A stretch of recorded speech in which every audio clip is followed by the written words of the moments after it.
se rapprocher un petit peu plus pour vous expliquer comment ça se passe et quel est notre jeu. Pour commencer, ici, on a fait un petit message de la part de notre personnage principal qui décrit un petit peu sa situation, son contexte. Donc aujourd'hui, il doit aller à la poste pour aller poster une lettre comme tout le monde et que ça va l'occuper, que ça va lui prendre beaucoup d'énergie, que ça va être fatigant. Et il va essayer de vous montrer, de vous mettre à sa place à travers cette expérience-là pour que vous sachiez à quel point une activité du quotidien peut être très compliquée pour lui. Du coup, ici, on peut voir notre petit personnage qui est sorti de chez lui et qui se retrouve face à un petit souci qui est traversé au quotidien.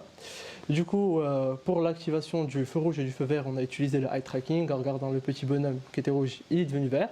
Et du coup, là, pour que le personnage se déplace, on va le prévenir en utilisant le voice control.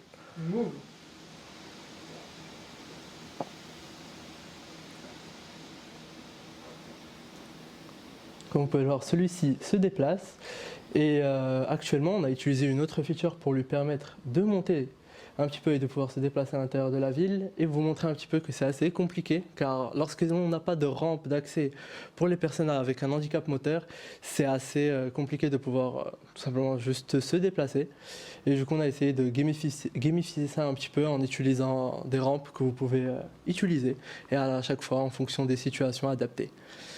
Et du coup, concernant le game design, vous pouvez voir que tous les assets ont été construits par notre équipe de game designer. On n'a rien réutilisé. Tout a été fait à la main, à part la petite image qui est au-dessus du métro. Si tu peux, Loïs, te rapprocher un petit peu pour voir la pub que l'on a mise. Aspire la latence. C'est dû à...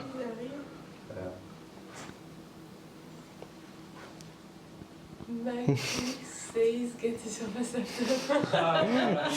Malheureusement, on est sponsorisé par Microsoft, HoloLens. Du coup, on a mis ça en avant. Et du coup, pour la suite de l'aventure, vous pouvez voir que notre petit personnage principal est arrivé presque à destination, mais que pour que celui-ci puisse monter, il a besoin d'une nouvelle rampe pour aller plus loin.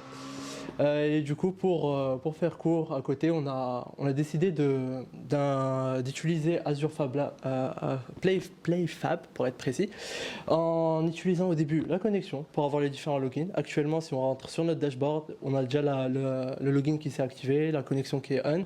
Et ici, vous pouvez voir qu'on a mis certains inputs qu'on a déjà pré-rempli pour donner un petit avis. Comme ça, les personnes, après chaque utilisation, vont pouvoir nous donner un petit peu le retour d'expérience, mais surtout essayer d'améliorer la situation en nous donnant des idées pour les aménagements locaux, avoir un dataset assez rempli.